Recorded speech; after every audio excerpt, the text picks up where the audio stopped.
Mas, incrivelmente, crentes com 5, 10 anos de igreja ainda me perguntam sobre dízimo.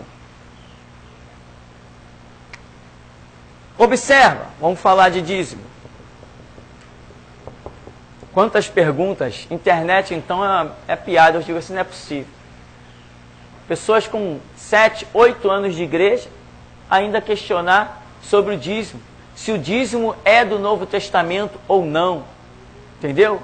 Não, porque Paulo falou, cada um contribua segundo o proposto no seu coração. Então tá, então contribui segundo o proposto no seu coração. Se o seu coração está voltado para Deus, como você contribuiria para essa obra?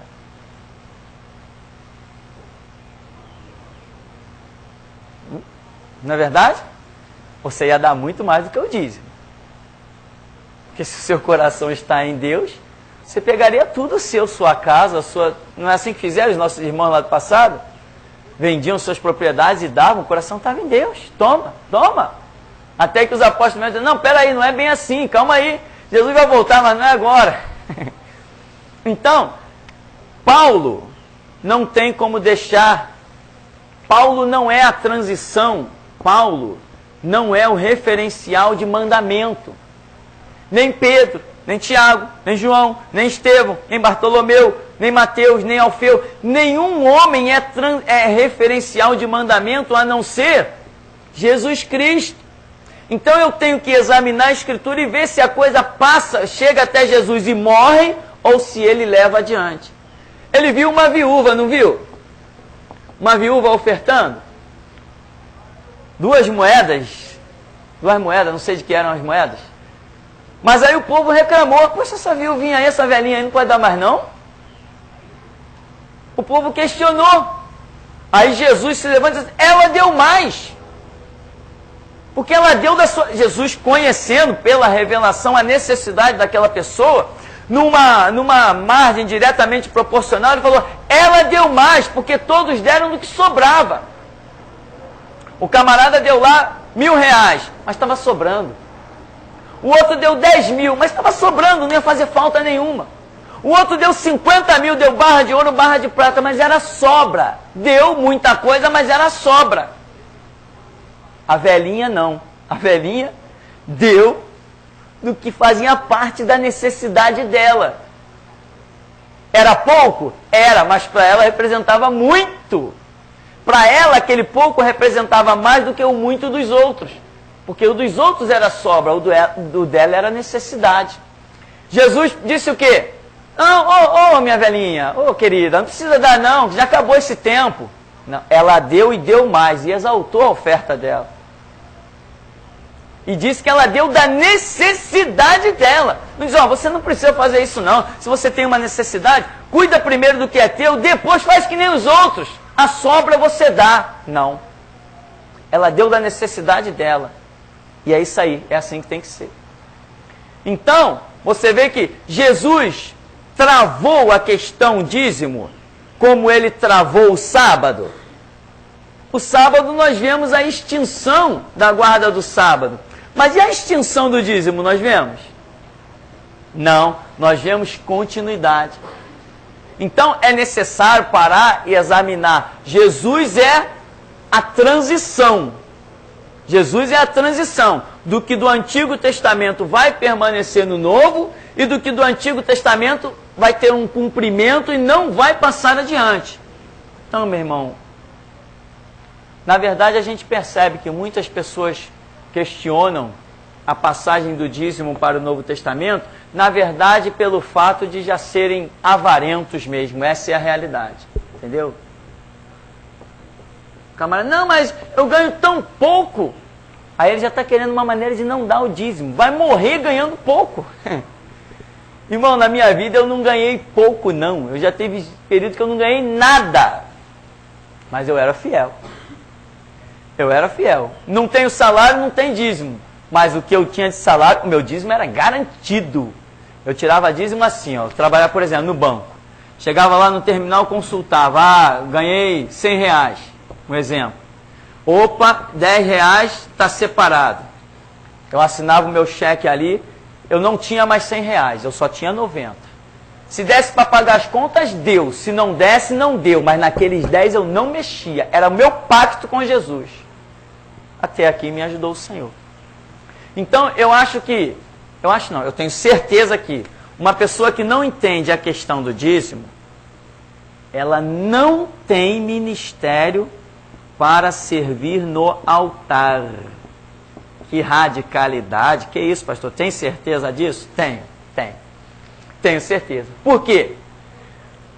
Porque os dízimos são uma das instituições de sustentar, instituição dada por Deus, de sustentar quem ministra no altar.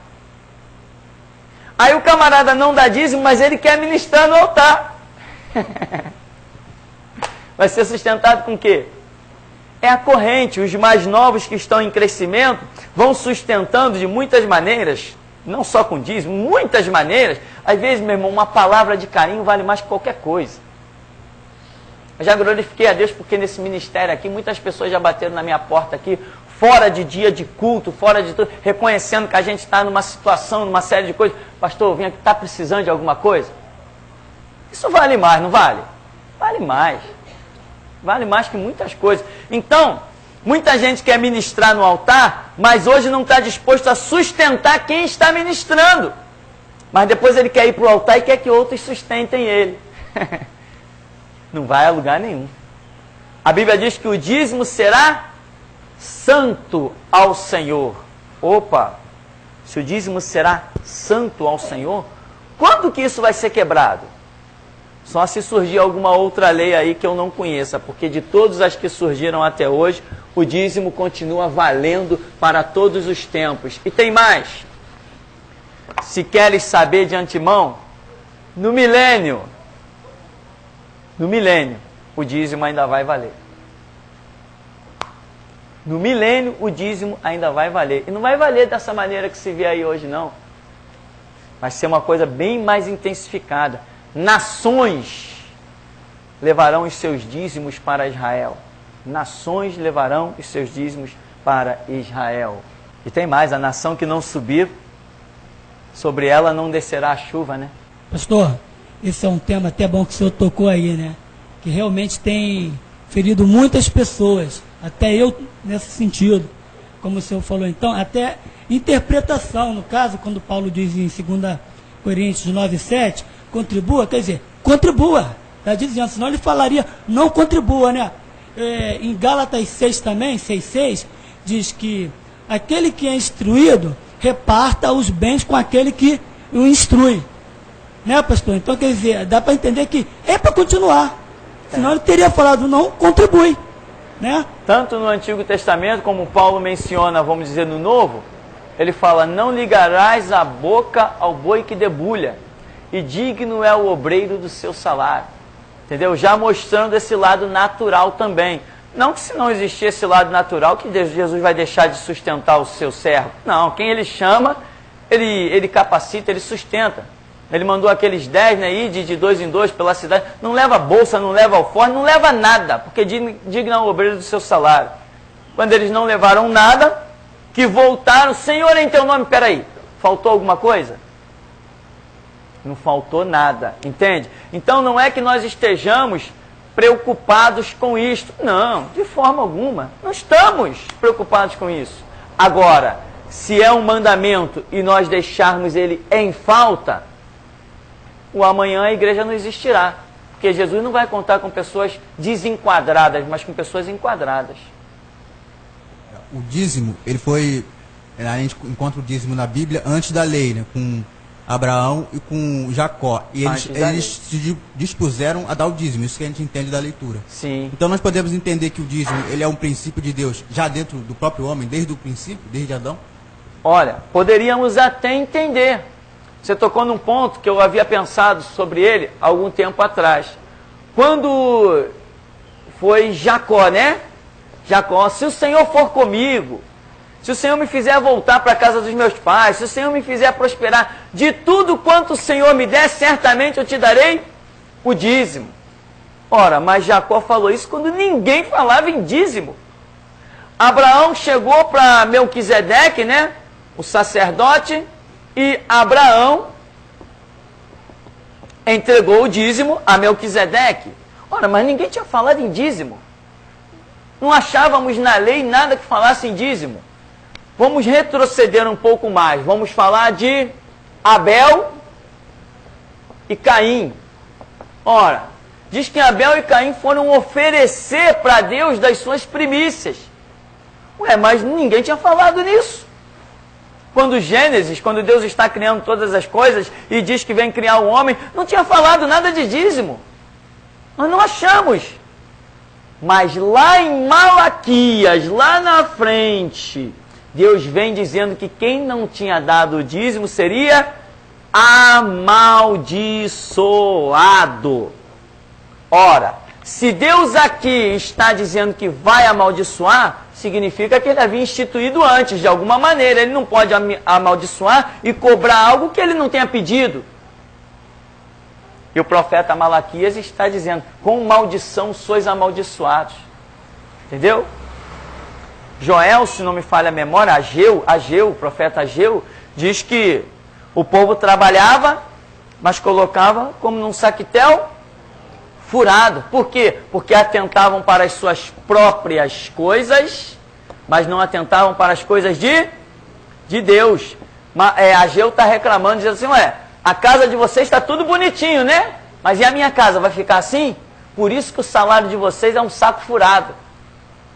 Vocês colocam lá, mas vocês não prosperam. Vocês trabalham, mas você não vê resultado. E nos dias de hoje é muito assim, né, irmão? Tem gente que compra um aparelho elétrico e assim, caramba, esse aparelho está durando 20 anos. É a bênção do Senhor. Tem gente que, caramba, eu comprei esse aparelho ontem. Já deu defeito. Aí uns chamam de devorador, né?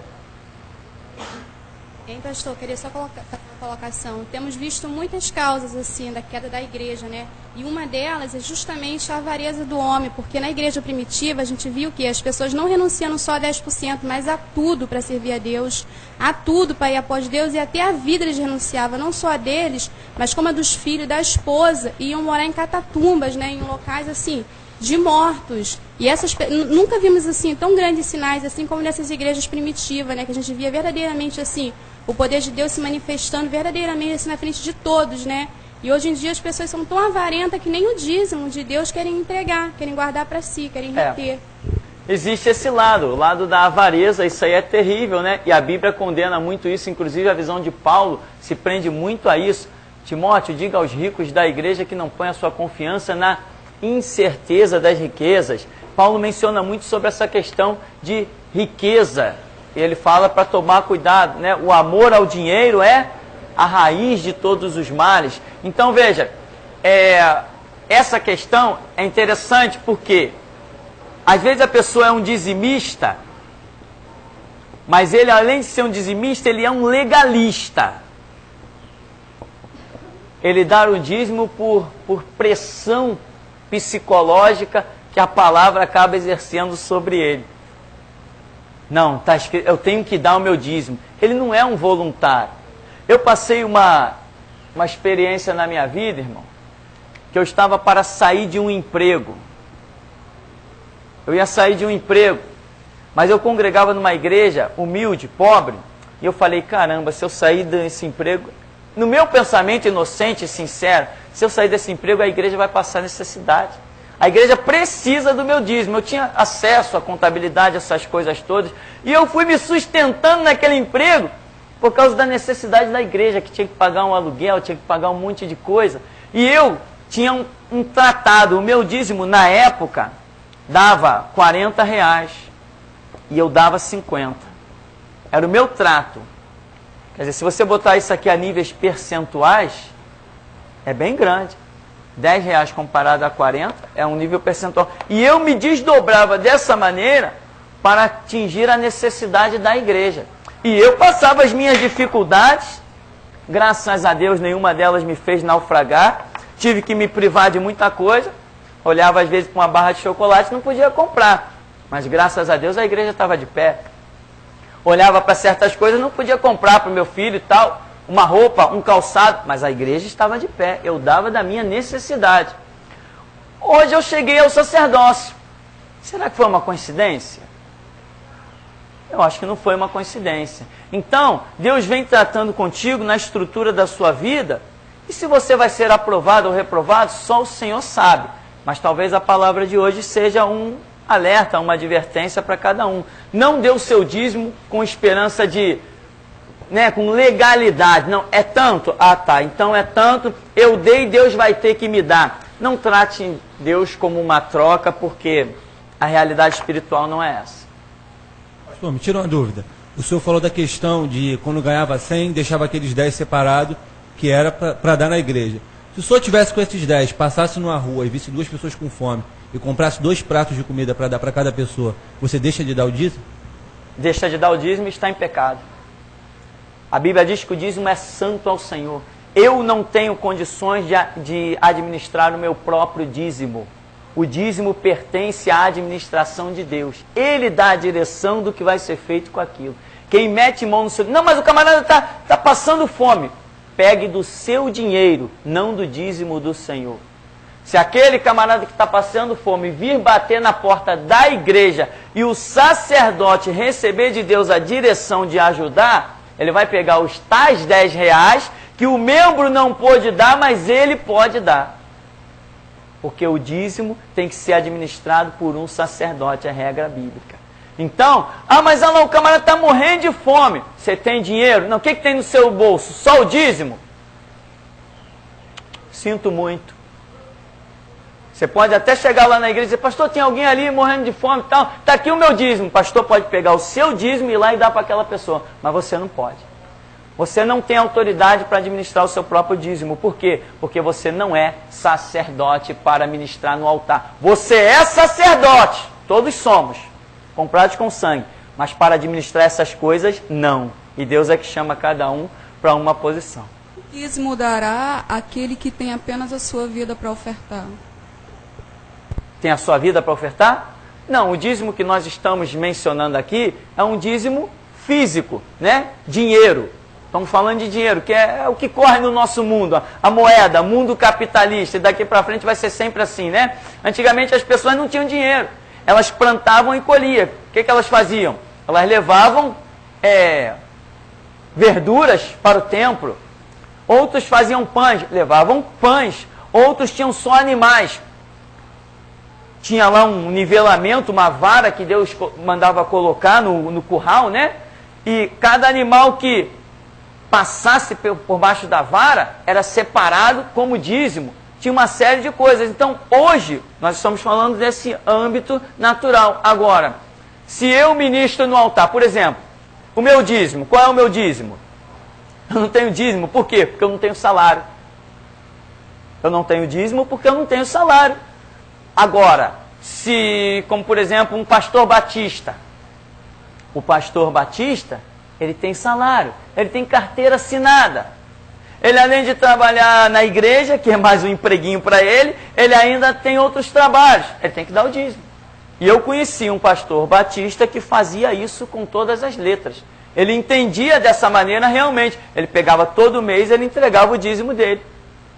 E no caso não era nem ele que administrava, era um erro que a igreja tinha, que administrava através de sessões. Tudo que a igreja ia fazer, vamos votar aqui. Às vezes tinha que fazer alguma coisa, poxa, temos que esperar, a sessão foi ontem, então nós temos que esperar 30 dias para decidir o que vai fazer. Aí o diabo já tinha tomado tudo, já tinha invadido tudo.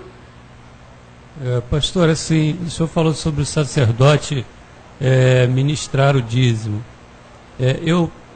Eu posso estar dizimando em lugar errado? O meu dízimo é dízimo em qualquer lugar? Não. Não. Quer dizer que pode, então, eu posso estar dizimando em lugar errado? Pode. E não é dízimo? E não é dízimo. A bênção concernente ao dízimo não recairá sobre a sua vida. Você não pode dizimar na igreja católica, você não pode dizimar numa igreja evangélica onde Deus não esteja, você não pode dizimar numa universal, numa graça, numa mundial. Eu estou dando meu dízimo, é o meu compromisso meu com Deus, como algumas irmãs já entraram em contato comigo por telefone, por e-mail. Não, eu dou o meu dízimo na universal, mas é eu com Deus. Eu digo, você está dando seu dízimo para uma obra satânica, e você espera que Deus te abençoe? Então o dízimo é muito sério. Tem gente dando dízimo em muito lugar. e estão passando as piores dificuldades. E a bênção, a promessa não está se cumprindo sobre a vida da pessoa. Por quê? Porque ela está dando o dízimo, como eles dizem, sacrificando no altar errado.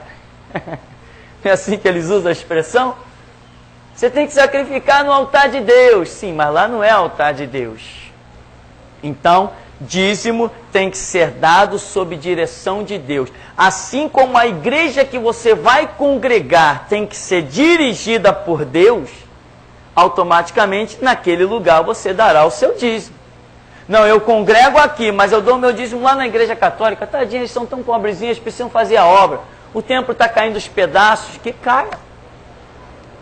Que caia e não machuque ninguém, mas que caia. Pastor, e quando a pessoa vai receber uma situação que está há muito tempo na justiça, também deverá receber, né, dar o dízimo.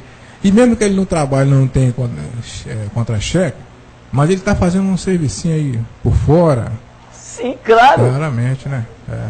Achou 100 reais ali na rua, dízimo. Entendeu? Achou. Não tem jeito, irmão. Ah, quer ver? É que eu. Veja bem, eu não sei. A fidelidade é um negócio impressionante. Quer ver uma coisa? O irmão tocou num negócio interessante, a nossa hora voou um pouquinho, mas os irmãos aguentam só mais um pouquinho.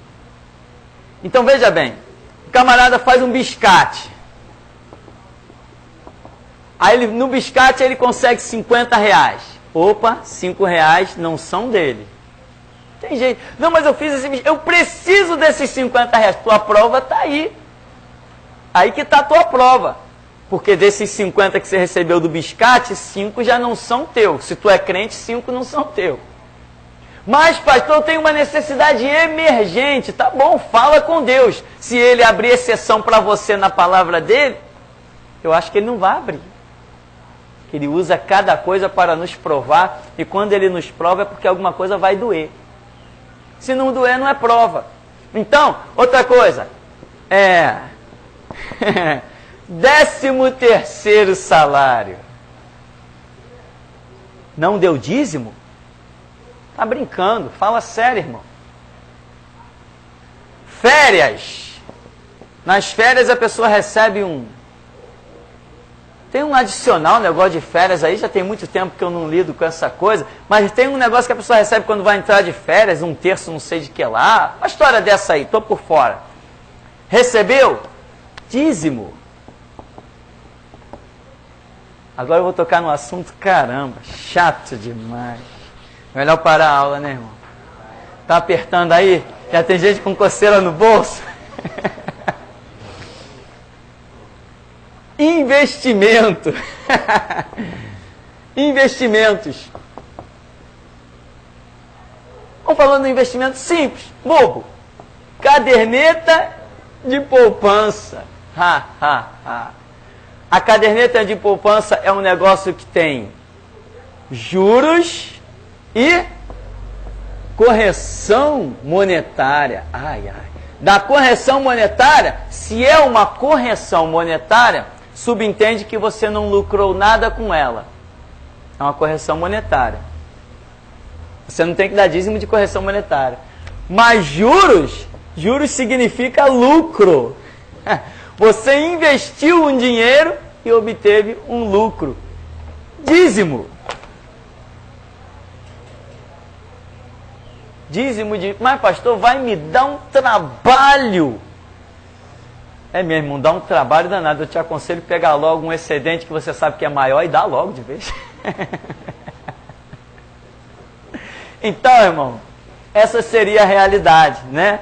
Coisa que nós não tocamos nesses assuntos, sei lá, eu acho que vai muito da consciência de cada um. Eu congreguei numa igreja onde todo mês a irmã chegava lá com o dízimo da sua caderneta de poupança e entregava. E o pastor ainda tentou questionar. Ela falou, não, irmã, não precisa isso não. Pastor, é um trato meu com Deus. Acabou. Encerrou o assunto. Quando é trato da pessoa, não tem assunto. Ah, sim. Tem alguém com fome aí? Venda. Venda de um imóvel. Venda de um imóvel. Se aquele dinheiro que você compra o imóvel é um dinheiro com um histórico dizimado, eu nem digo que eu, na minha concepção, pode ser até na minha ignorância, se aquele dinheiro que você comprou o imóvel, ele tem um histórico de que ele foi dizimado, você vendeu um imóvel, eu, na minha ignorância e na minha sinceridade, acho que você nem deveria entregar o dízimo. Acho que não. Mas se o camarada se converte, nunca aquele dinheiro lá foi dizimado do imóvel, aí agora que ele é crente, ele vai e vende o imóvel. Vendeu. Num dinheiro que nunca tinha sido dizimado. Vendeu o imóvel por 100 mil, um exemplo. Dízimo. Era um dinheiro que nunca foi dizimado.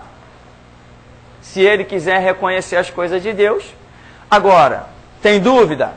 Mateus 6,6. O que o Senhor te disser, isso você deve fazer. Aqui nós procuramos ir atrás da verdade do mandamento, mas não impomos nada a ninguém. Amém? Então vamos ficar por aqui em nome de Jesus.